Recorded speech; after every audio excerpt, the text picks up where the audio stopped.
it's just my honor and my privilege, and also it's a burden. It's a responsibility. And Greta is playing a very important role. So is Tokata, and they carry a lot of gravity, a lot of weight. They're carrying our burdens. And all of the young people are doing that same thing, but we just want to know, we want them to know that they have our love, that they've got our compassion, everybody here. And that's, and even afterwards, Greta has to bounce out here real quick, so we can't flood her for selfies and stuff. I just want to throw that out there right now. Because we want to treat her like our daughter and our little sister, our relative, you know what I mean? If she's getting bombarded, she's carrying a lot of weight. She needs our love and support, and that's what we're here to do, is to offer that. So Tokata and Greta, if you could, start making your way over here. We're about to start. Tokata Iron and Greta Thunberg.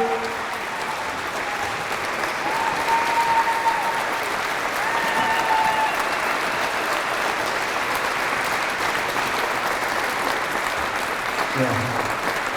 The guest gets to sit in the amazing quilted seat.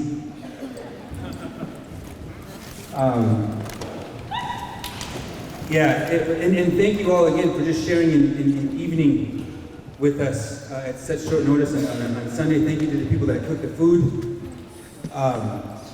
It's so just good energy. And at first, I'd like you to just introduce yourselves, each of you, and then I'll hit you with a couple questions, or we'll just talk. You know.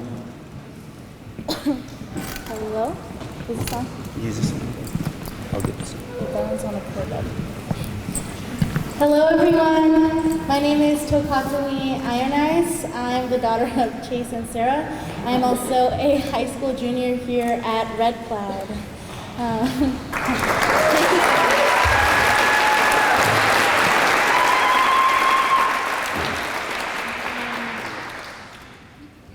I come from the Standing Rock Reservation in North Dakota, and my family and I recently moved here about a year ago to the Pine Ridge Reservation.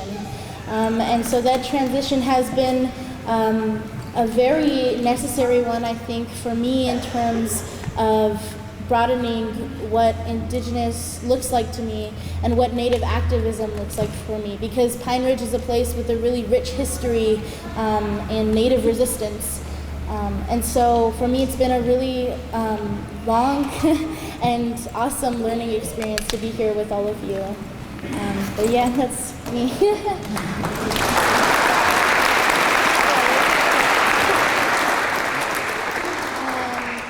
I started public speaking when I was 9 years old. My first time was my mother took me to a board meeting for mining for uranium in the Black Hills. And she told me that if I wanted to speak, I could. And so I did, and I have no recollection of what I said, but it had something to do with, I don't want my water to be yellow.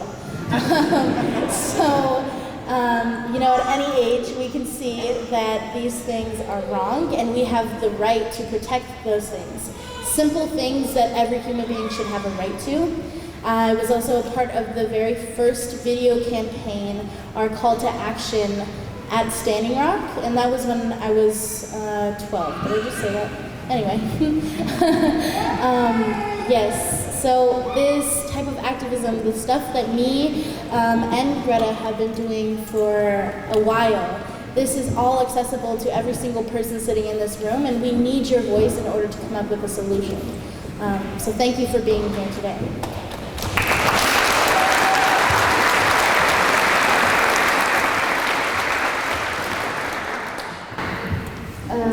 Hi, my name is Greta Thunberg. I am a Swedish climate activist, and I just want to say I am so honored to be here in your homelands and to visit you, and everyone has been so nice and so welcoming, and I am so thankful for that. And also, I am so grateful for the wonderful gifts I have received. And about me. I am a climate activist about a bit over 1 year ago, I started to school strike for the climate outside the Swedish Parliament, where I live. And yeah, since then, every Friday I have been striking from school or protesting wherever I am. And yeah, there's a movement called Fridays for the Future, which I'm a part of.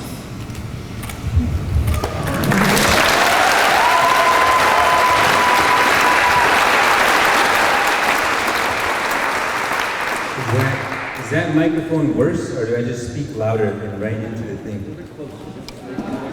You guys just hold it a little closer. It's indescribable. It's synchronistic. It's kismet. It's destiny. It's all of those things. We never could have imagined that Greta and Tokata, that those worlds would come together in such a way. We never could have imagined that. We're constantly thinking of how we can best advocate. And we never could have foreseen this. But I would like you guys to talk about how you met. If you could talk about how you met and just, you know, the people would like to know that. Yes. So since Standing Rock, and I'm sure a lot of you already know about what happened, and if you don't, you should read up on it. So since Standing Rock and since my activism there, I've been doing a lot of work around Indigenous environmental rights and missing and murdered Indigenous women, and trying to bridge this sort of divide between what we know as Indigenous activism and recognizing our Mother Earth as a being and something that is autonomous from us and that has been here longer than us. So when I go and speak, I've been traveling a lot and I do miss a lot of school, and I apologize, but also I don't. So I was in DC actually about 2.5 weeks ago, and I ended up speaking at one of the same events as Greta. And that was kind of where we met, in the seats of an audience at the same event. And I remember she told me that I was a hero right before I went on stage, and then immediately afterwards I started crying. And right as I came down, I remember thinking Tugash humbled me a little bit, because I was like, oh my gosh, that's like the best I've ever spoken, and then right immediately afterwards I fell down the stairs off the stage. So, yes, I'm not sure if you witnessed that, but that did happen.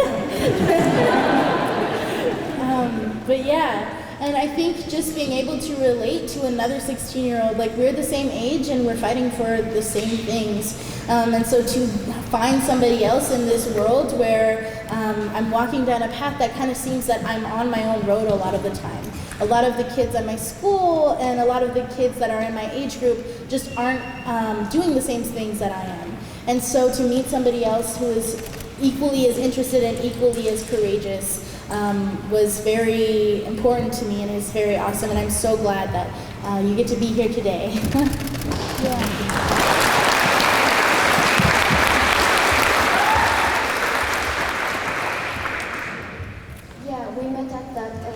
I remember I was very captured by your speech because it was incredibly captivating. And then we did some other things together some days after that in the Congress and the Senate. And it's just so good to meet someone the same age and who shared the same commitment, because we were born in so different parts of the world, and in many ways we are so different, but also in many ways we are so much alike. We share both the commitment to saving the planet. Yes. And so yeah, I just look up to you a lot because I see that I can feel that you are very courageous, and I feel it just, you're a true person. And some people are indeed very true, and they are very valuable. So, yeah. Thank you.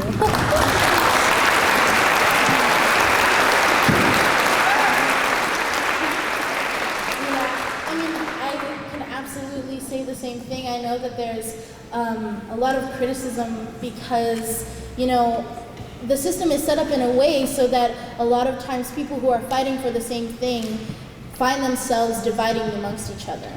And so when we, I think that's why events and conversations like this are so important, because we have to realize that we're all on the same team and we're all fighting for the same thing.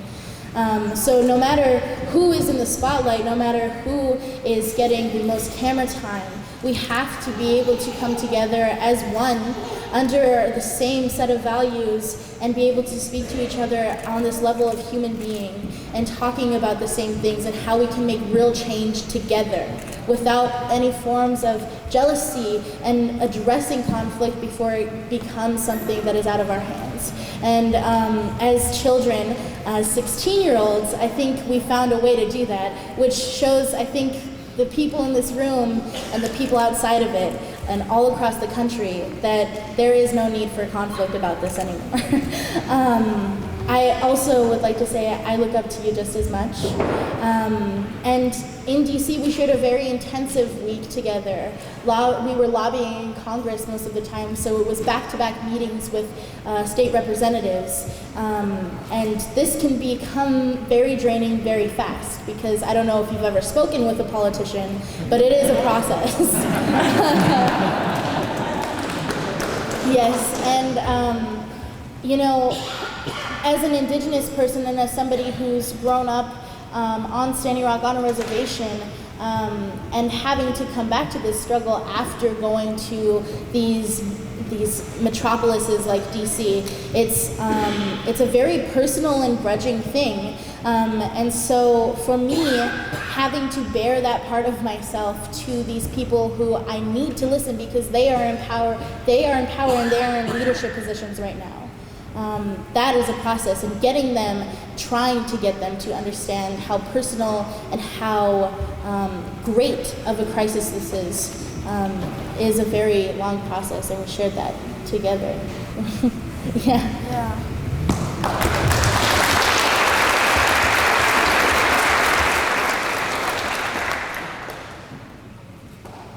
Thank you. Amazing. It is strange that they are 16. These are 16-year-olds. I don't remember what I wasn't doing this when I was 16. I was not. This just was not. I didn't have all the marbles together, and the gerbil wasn't running up there like it is now. And that's because of a very real threat. That's because there are people, human beings, who are causing the climate crisis. We should start there. That's a base precept that there's no argument about. Is climate change human caused, or what's happening? We are causing it. We are behaving like a virus, really. And I wanted to ask you guys, what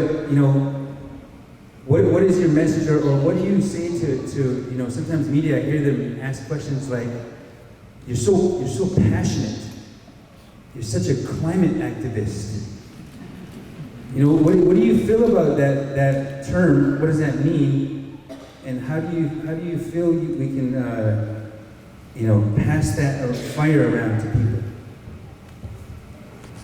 Yeah, I mean, I get asked a lot of times, like over and over, why are you so passionate about this? And why are you finding this so interesting? And I mean, I'm not doing this because it's like a special interest, or because it's more interesting than other subjects.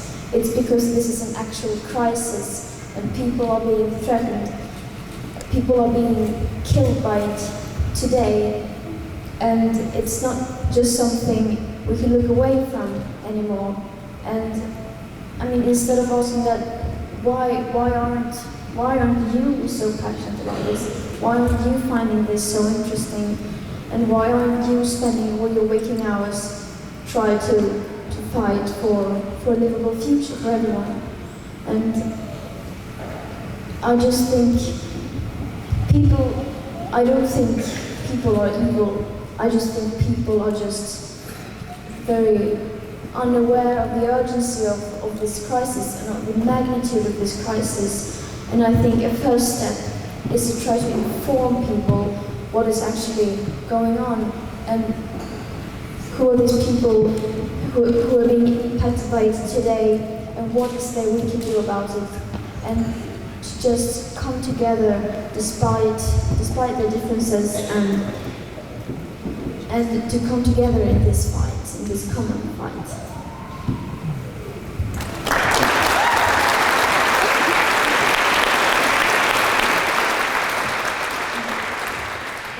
I think that the term climate activist is something that's almost an oxymoron now.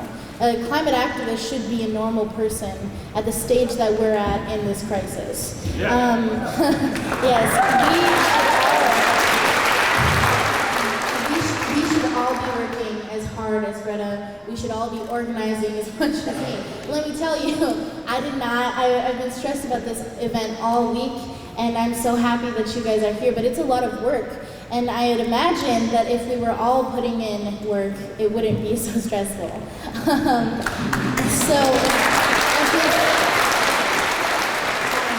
I think for me, something that is always really odd is just thinking about how easy solutions could be. And thinking about the barriers that are almost always imaginary that we put up for each other that are keeping us from reaching true solutions. We know what we need as individuals, and we know what makes us happy, what makes us healthy. And the fact that we can recognize that and deny that to the people around us by being complacent is really a strange phenomenon. And so to the people sitting in this audience and to whoever is watching online anywhere, we have a moral responsibility to do something about this. It is not about who gets the label of climate activist, who gets the label of doing more. It is about who am I to deny my responsibility to my children and their children? Who am I to deny my responsibility as a human?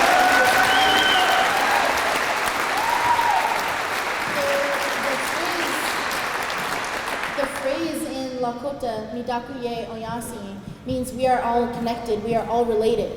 This is, and a lot of people may not translate it this way, but it truly means that we are connected to everything. So when we're talking about the planet, we're talking about the waters, the rocks, we are talking about us. We're talking about the things that build us up and make us able to even have this conversation right now. The things that we're fighting for are not something abstract, or not something far away from us. These are things that truly directly affect us and who we are as human beings. As 16-year-olds, right, we can already see the effects that the climate crisis has. We have been denied a childhood. Because who, as a 16-year-old, spends their waking hours thinking about how detrimental this crisis is? Who spends their hours debating whether or not to go and lobby in Congress instead of going to school? These are things that should not exist, and they do. That's it. And as we watch and witness the young people continuously acting more than the adults in power, it should be a good enough sign for the mass population to witness that something is wrong with the way that things are going right now.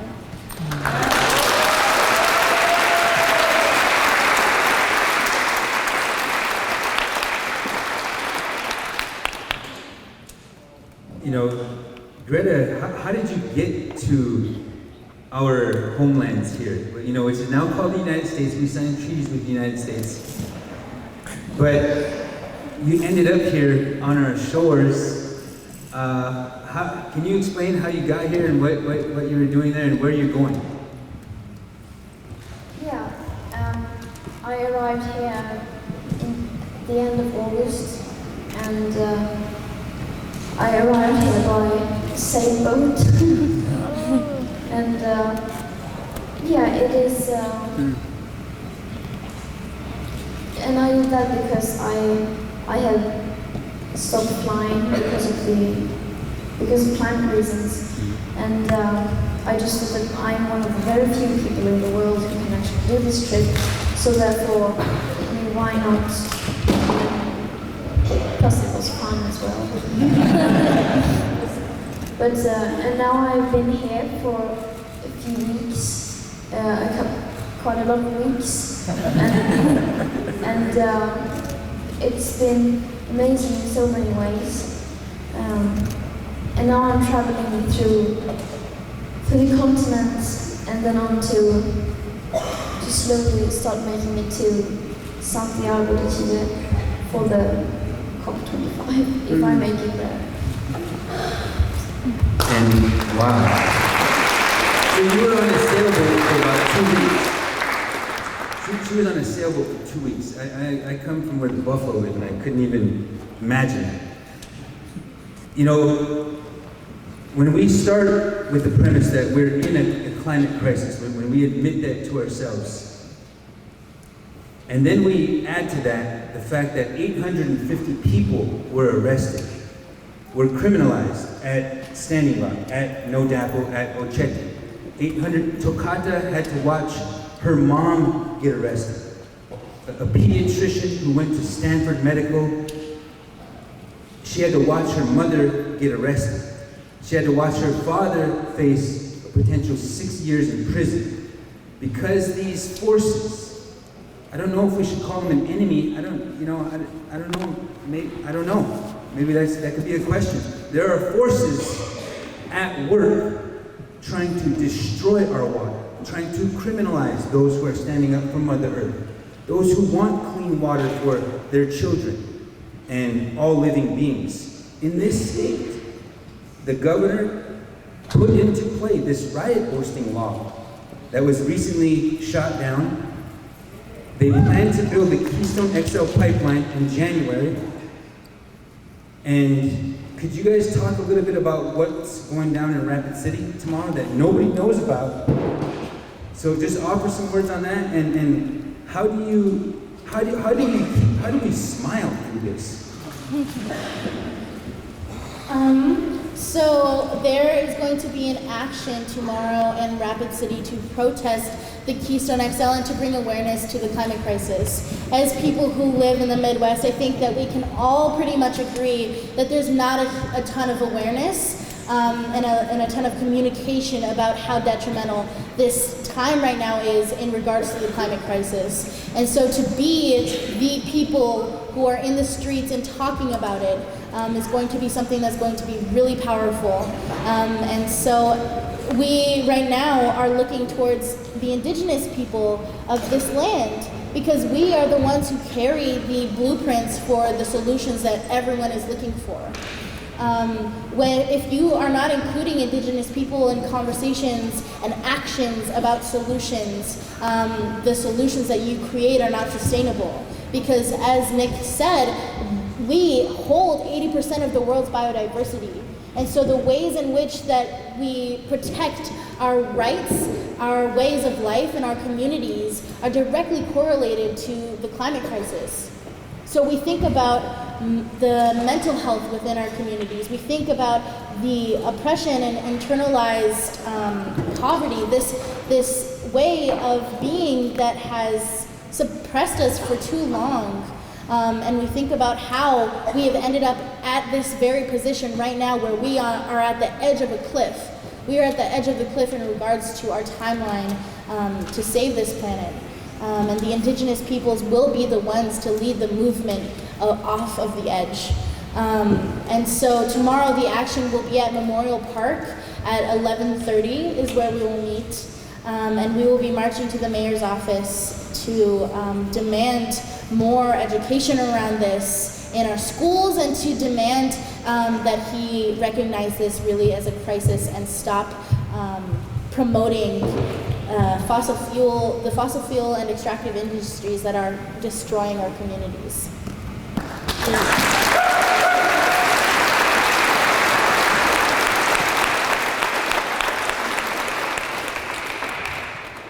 I have a question.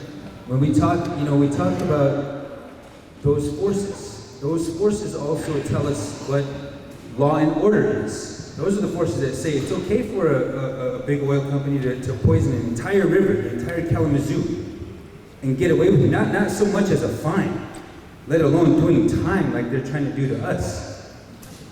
So in that context, we have to continue to educate about that political imprisonment. When you met Tokata and Tokata met you in Washington, D.C., it was because Greta was receiving an Ambassador of Conscience Award from Amnesty International, which is amazing. I think that's the award that Colin Kaepernick won or received. But I would like to know, how do we bridge the gap between indigenous peoples and Europeans? And do you have a message for any of the political prisoners, including the women that are facing 110 years in prison because of their peaceful resistance of the Dakota Access Pipeline? I think the biggest bridge that we can create among all people, and not just indigenous people and activists, but this underlying community that exists, this global community, I think is the personal action and choice to look at the world and look at the earth as your relative. It is a mindset, because when people feel like they are personally threatened, when people have been personally affected by a cause, is when they truly start to care about it. And we are denying ourselves our responsibility and our obligation and spirituality when we are not looking at the earth and the people around us as our relatives. Because who are we if we are not related to the earth? We would not be here if it wasn't for the services that Mother Nature has already provided all of us. How can we continue to call ourselves activists? How can we continue to call ourselves humans if we don't recognize the relationship that already exists there? And so as humans on this planet, I think the most important thing that we can do is look at what is happening to that relationship, what is happening to our relative, what is happening to Mother Earth, and be the ones who decide to take actions, to stick up for ourselves. Because it is our children, it is us right now who are being affected. There are indigenous peoples across the entire globe being affected by this. When we talk about immigration, when we talk about what is happening to low-income communities in regards to the effects of climate change, we're talking about the climate crisis. And it is our responsibility to stick up for those who don't have a voice. If you don't see media coverage about the indigenous activists being assassinated for the work that we sit here and do right now, it is your responsibility to share that and look into it. And I think that is the biggest thing that we can do to bridge that divide.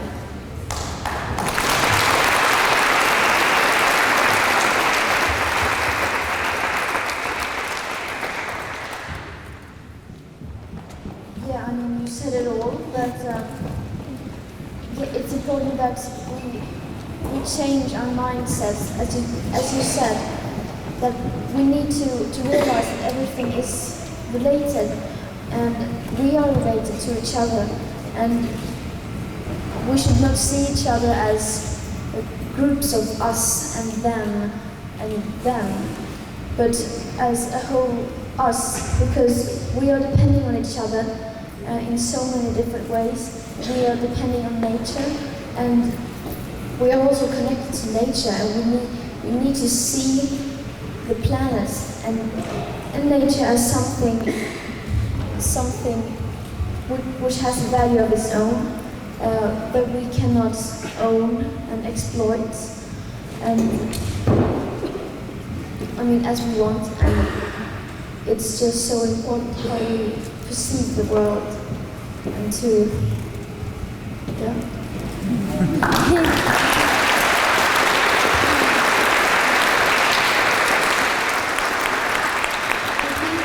I think that one thing that just like about these potential political prisoners is the fact that we elected these people, right? When we show up at the polls, it shows. And so when we're talking about the climate crisis, we're also talking about our responsibility to vote, because we as people have the power to educate those around us in order to take back the leadership that already exists.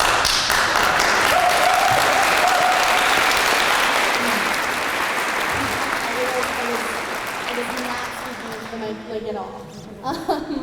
But yeah, we need to be able to vote, and we need to educate the people around us, because right now we are at a space and time where voting might seem very minuscule as compared to striking every Friday, but it is what moves nations. It is what bridges divides. It is what creates change, because right now those in leadership are not doing what we need them to, and so we need to show up. And that is one way that we can. And, you know, right, with the riot boosting laws, really taking a second to regard that they are taking away our constitutional rights to protest and to speak. When someone doesn't feel safe enough to share their opinion in a public space, what has this nation become? Because ideally, right, the values that are written into the Constitution should be good. Obviously, we know that they have not been implemented the way that they should have been. An example is genocide. But we signed treaties with this nation, our tribe, and right now we have a responsibility to this land, if not these borders, to be able to protect it and the people within it, no matter if we see them as our enemy. Because we're not fighting for them, we're fighting for their children. We're fighting for their children's children. We are fighting for the next generations. And even if they can't see it, their children will thank us.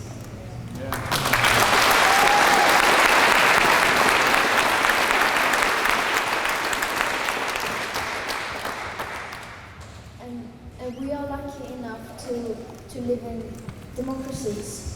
And in democracies, the people have the power, and we just have to reclaim that power. Because right now, it may not seem like it, but we are actually the ones we are the ones who have the power. And if we use that power in a good way, then we can accomplish anything. So we just need to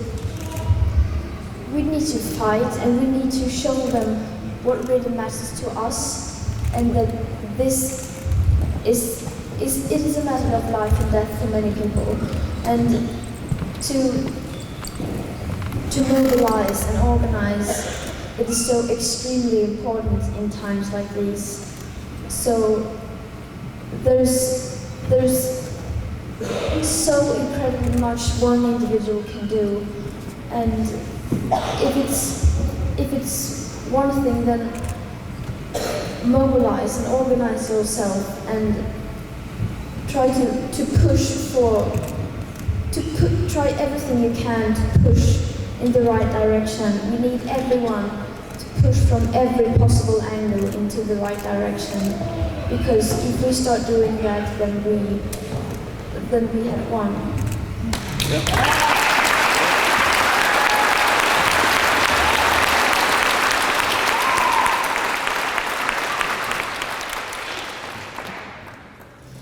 So, you know, I hate to be the one to, like, you know, push us towards a conclusion, but I don't even know what time it is. Time doesn't exist to me anymore. I'm sitting here and I have my phones and I have nothing. 7:20. Okay, we're all right. We're doing all right. But we do want to open it up to just maybe 3 or 4 questions. Keep them quick. I will give you the mic if you want to ask a question, but the world's eyes are on you guys. And whatever you say and whatever you want to do, whatever moves you want to make, you know, we're going to support you 100%. And this way we can change the entire narrative, change the entire trajectory that we're on as a country and as a human family. I thank you guys, thank you so much for doing what you're doing. I know you're young, but you're shouldering a lot, and you're carrying a lot of that burden and that weight, that collective responsibility you're shouldering, you're carrying. And we just want you to know that we've got your back and we love you for that. Thank you for being here. We live in a place where we're surrounded by people who deny the science, and it's exhausting. And you're one of our inspirations. How is it that you wake up every morning and keep going on? What do you draw upon? Because I am getting tired of all the denial and lack of action. What do you do? I'll go first. For me, I think there's privilege in thinking that we have that choice, right? Because we live in communities who are affected by this every day, and as an Indigenous person, I can say that there is a very real threat of life or death within our communities when talking about this crisis, because we are on the front lines of it. We are holding right now the last string that is tying us to the world that we used to know and the world that's in crisis. And so for me, it's never really been a choice ever since I was young. Just recognizing the magnitude of what's at stake. Because when we're talking about the land and the waters, when we're talking about our future, these are three things that define who we are as humans, and really it's all we have. None of us have anything to lose if we don't have those things, which is why it is wild that not all of us are waking up every day fighting. Because really, what is left of us when we don't have our material possessions? What are we actually made of? I think really that is what keeps me going. And the idea that in this world, as much negativity and as much hate as there is that and more potential for good and positivity and hope.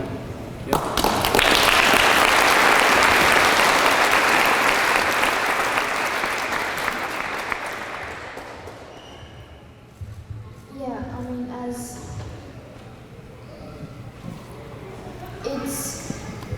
you don't really have a choice if you understand the urgency. I mean, of course you have a choice. You have a choice to look away, but I mean, we just cannot do that. And I cannot do that because then I would never be able to look myself in the eyes. And also, I mean, as you said, so many people don't have a choice, and it's both very strengthening to see, but also very sad to see that it's often the communities at the front line who are the ones fighting the most, because they don't have a choice, and yet they are not the ones who are responsible. It should not be those who have to fight the most. And yeah.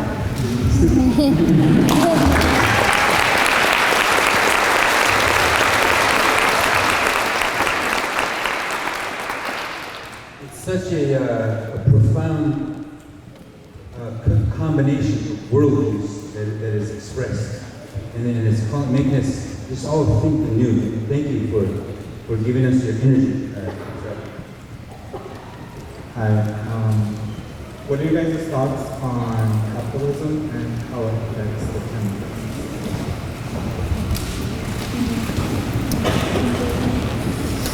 I think that there is no sustainable solution if we do not criticize capitalism. Yeah.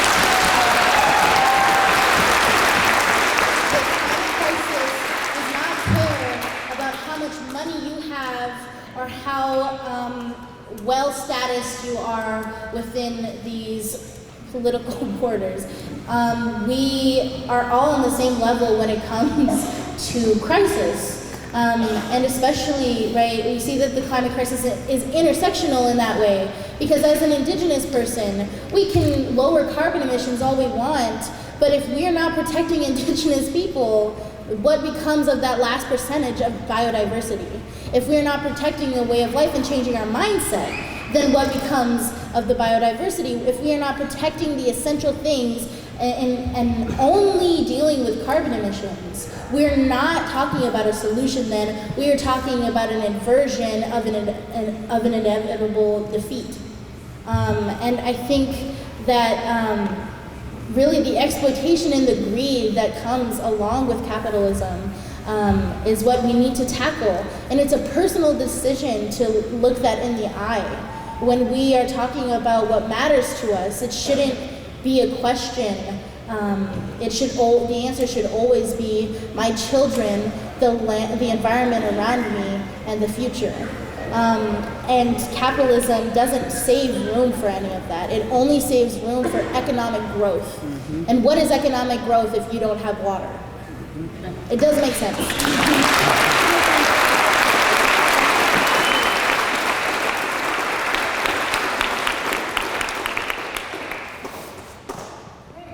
Thank you for that. We've been trying to graduate from labels for a long time, and the isms and the ologies. First of all, I just want to say thank you guys. Both of you two are amazing young women, and both of you guys, it's really empowering being here. I am an educator, and I've been an educator for probably the last 7 years. So I want to ask both of you guys, what is your advice for us as school leaders, as teachers, as classmates? Both of you guys have such a powerful voice, but if you could give us, something that what we need and something that we can put into action Monday. Because we want to, I know as an educator, this is exactly what I hope my students get in my class for being around me, but also what you guys have to offer to us. So any piece of advice or anything you want to share, what would you want to see? I know you guys talked a lot about wanting more stuff for the education and the curriculum, so what does that look like and what do you guys hope for? Thank you.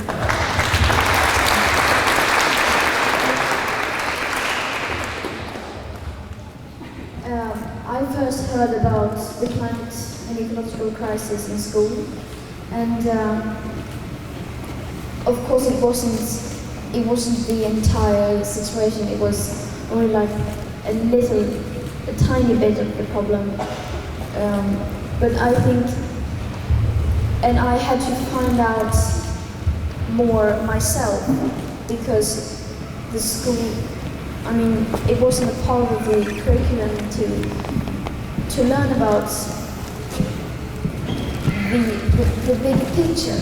And so I think that if we start teaching young people about the urgency, and I think young people are going to get angry because I became curious when I realized what was actually happening and what was at stake, and I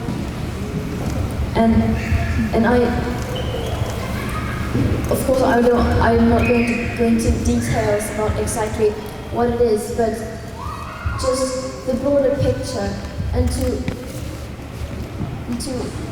also to encourage young people to take a stand and to tell them that they can have such a big impact on the world, and because young people are the future, and if we tell young people that they can be a part of that future and they can help shaping that future, I think that will have enormous impact.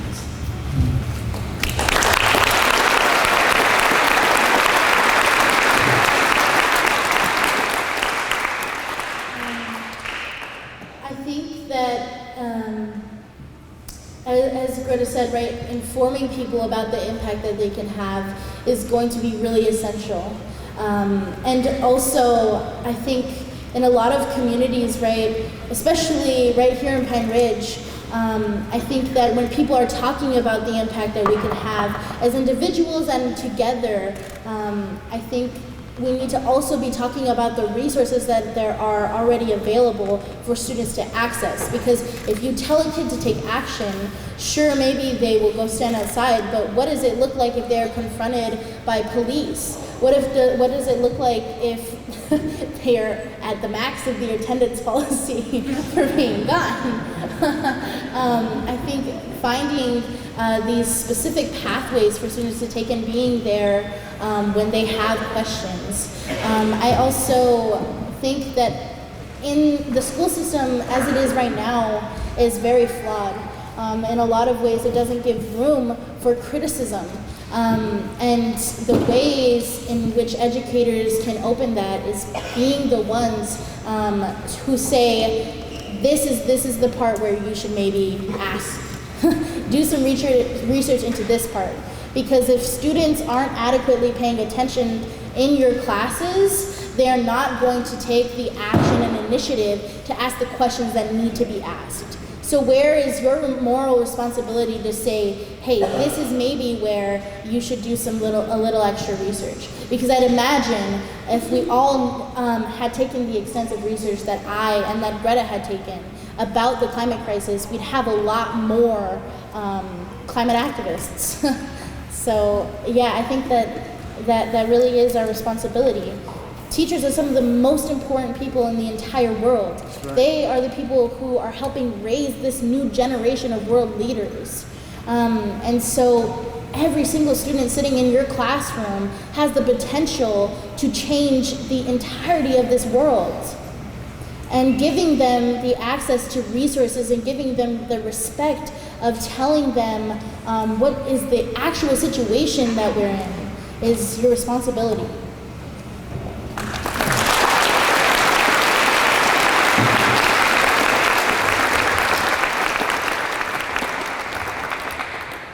And also lots of students, lots of people of all ages, they hear about these things and they get concerned about it, like, oh, maybe this is something I should do something about.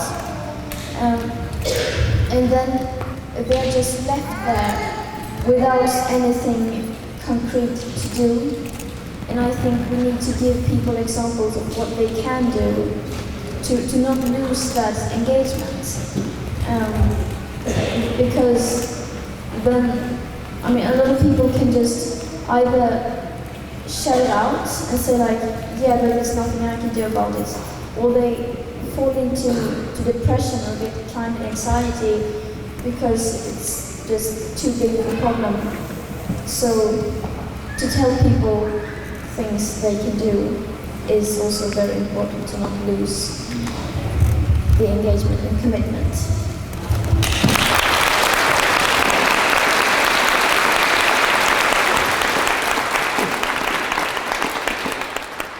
So we're going to give you, and I want to apologize to Bold, Nebraska, because they wanted to ask a question, but we love Bold, Nebraska. We always got your back. But we gotta close it down here. I also want to thank the Red Club volunteers because they cooked all the chili.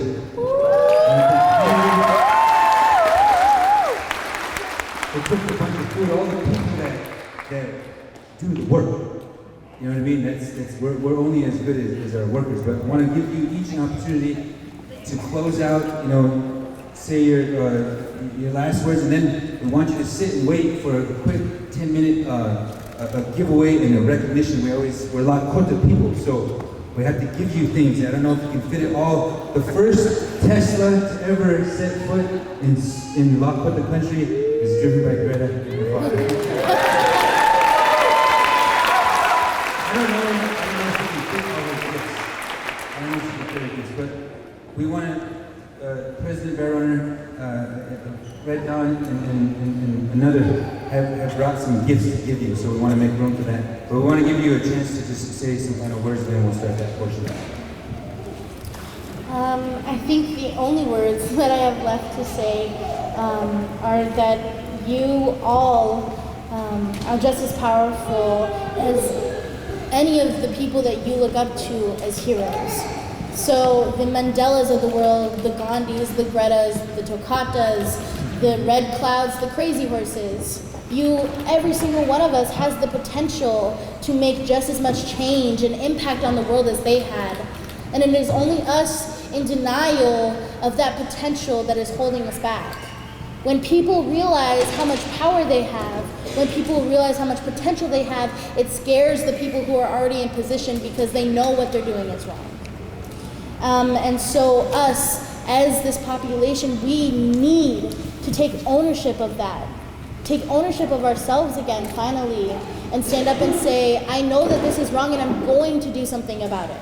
Because right now, it is not a question anymore is if climate change is real. It is inherently, it should be known that this is a crisis that we are facing in our everyday lives. And it is us, it's going to be this generation who changes it.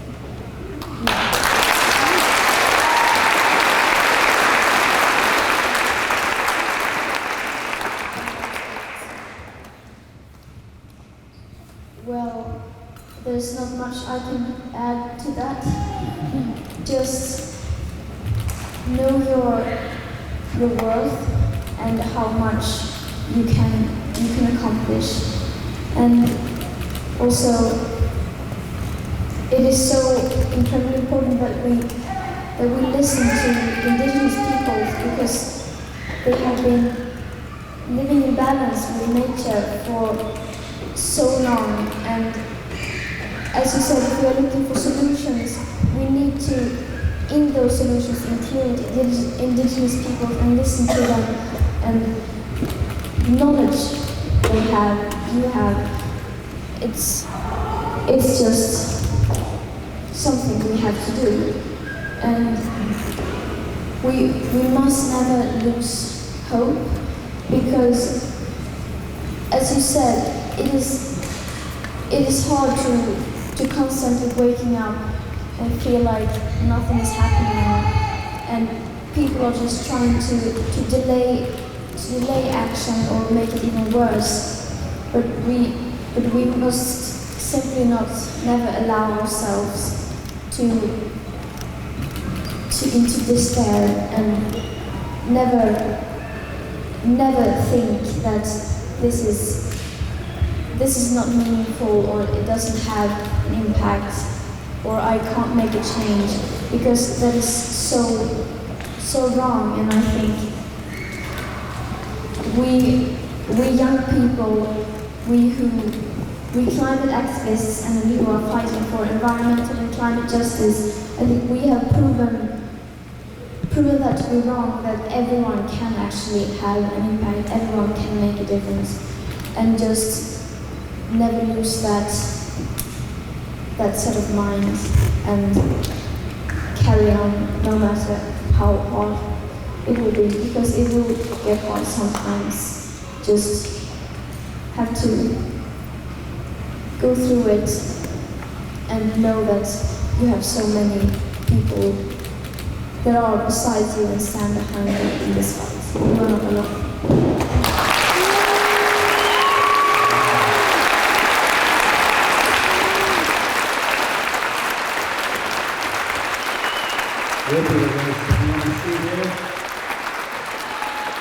We would like to invite President Bear Runner and Secretary Spotted Bear.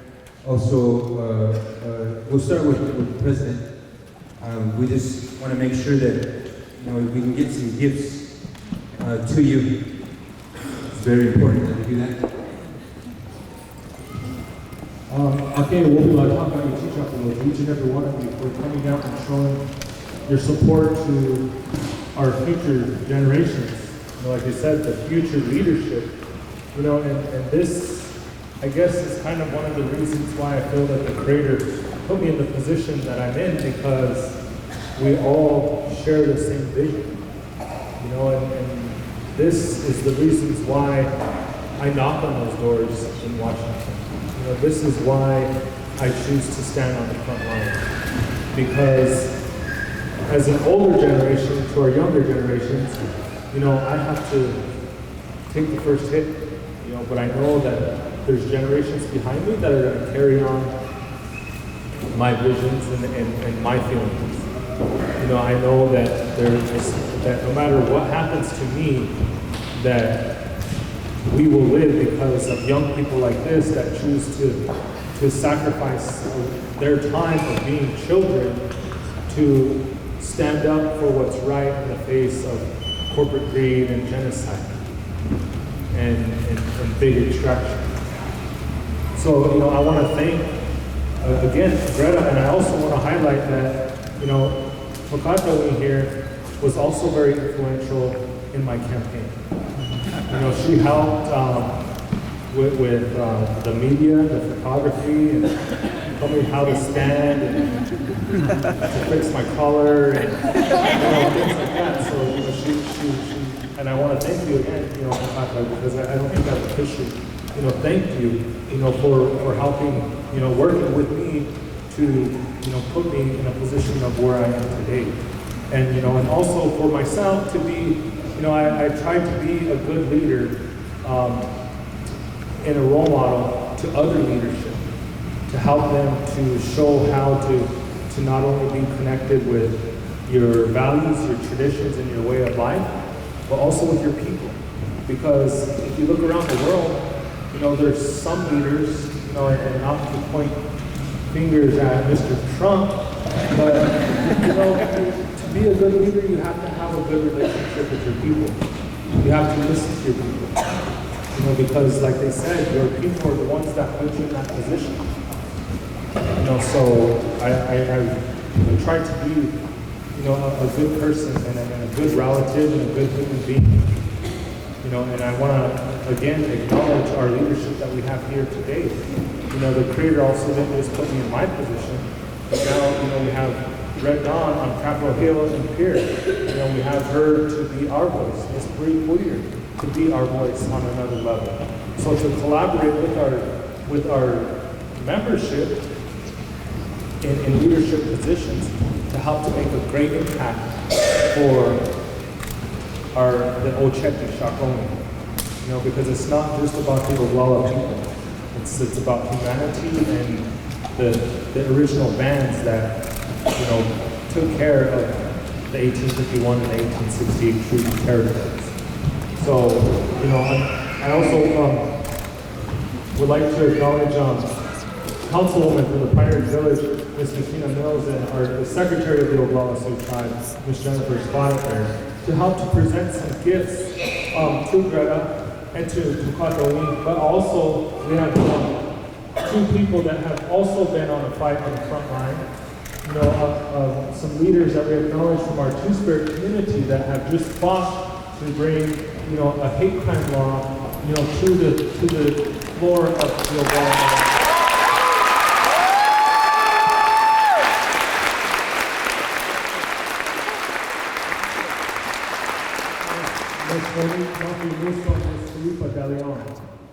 So like it seems like in every direction that you look at, we're fighting for something. We're fighting for a right to live.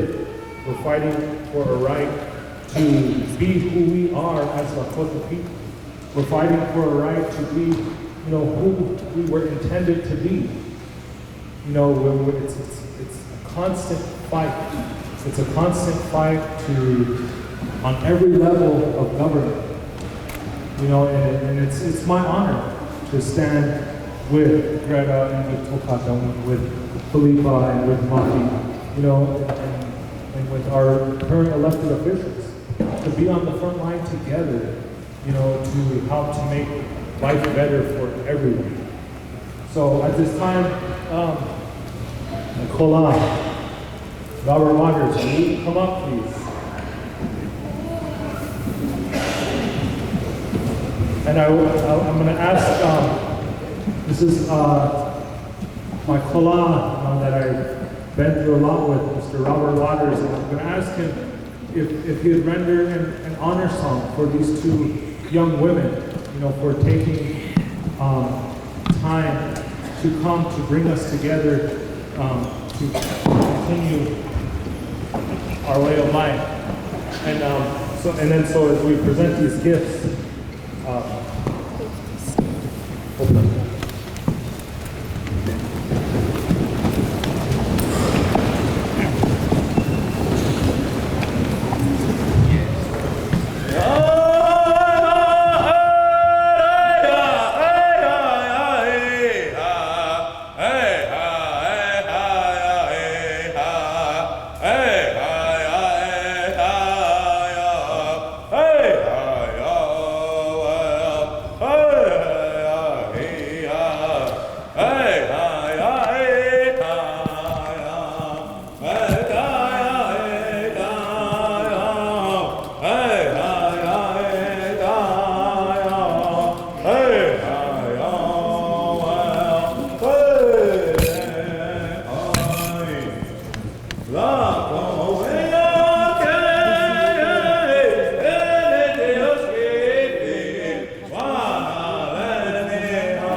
My Kala asked me to express something on his behalf, in what he just did, singing the song and feeling the connection and the spirituality, that is in this room, that it brought a tear to his eye. And it gave him, the Creator asked him to sing another song, and I also want to extend, that to Greta, that my prayers are with you in your journeys. And and I encourage you to continue to do good things, regardless of who stands up against you, and to know that you have one of the most powerfulest bands of people, of Native people, that will stand with you. So on the behalf of your God, we're trying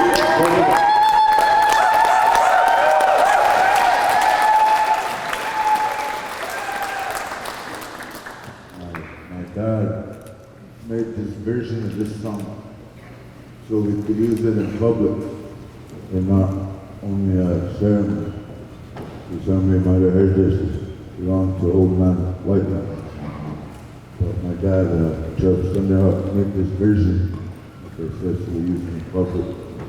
Don't record this. I'm not just your senator of this state, but I'm also Red Fawn sister, environmental political prisoner who sacrificed her freedom for the same thing that you were doing. And when she told me, when I told her that I was going to meet you, she asked me to give you these. So thank you. Thank you.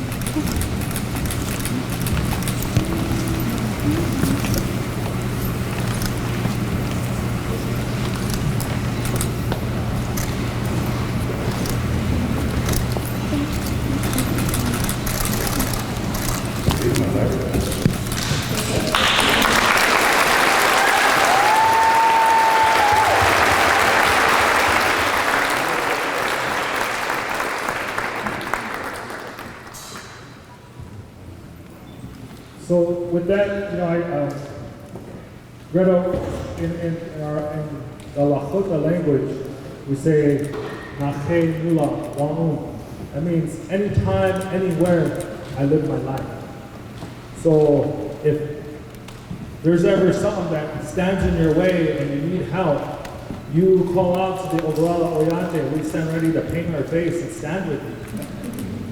So you let Tokata know, or whatever you need from us as the Lakota people, and we're ready to stand with you as you're ready to stand with us. So I thank you again for coming out to our homeland, and I hope that it has been a great experience for you, and I welcome you back anytime. And to my relatives that journeyed here to be here to make this event possible, drive safe everybody, and I hope that you have a good night.